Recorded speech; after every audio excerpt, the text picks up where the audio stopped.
ఈ రెండే కాదు, ఇరిగేషన్ మొత్తం నాశనం అయిపోయింది. ఒక్క రూపాయి ఖర్చు పెట్టలేదు.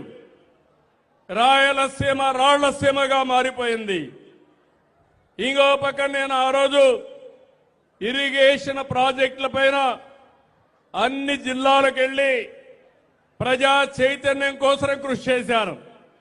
నేను ఆ ప్రయత్నంలో ఉంటే కర్నూలుకు పోయినప్పుడు, నంద్యాలకు పోయినప్పుడు రాత్రి వచ్చి నన్ను అరెస్ట్ చేశారు. అంటే ఒక్క రూపాయి ఖర్చు పెట్టలేదు. ఈరోజు మీరు గుర్తుపెట్టుకోవాలి, ఈరోజు భానుగారు అడిగారు, కృష్ణా జలాలు మాకు కూడా కావాలని అడిగాడు.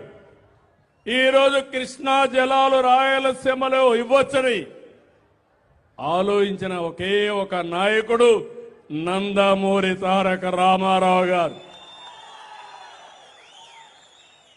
ఆ రోజే నగిరి, గాలేరు, కర్నూలులో గాలేరు, చెన్నై దగ్గర నగిరి నీళ్లు తేవాలని ఆలోచించిన వ్యక్తి నందమూరి తారక రామారావు గారు. ఆ నీళ్లు మళ్లీ మీకు ఇచ్చే పార్టీ ఎన్డీఏ పార్టీ అని మరొక్కసారి మీ అందరికీ హామీ ఇస్తున్నా.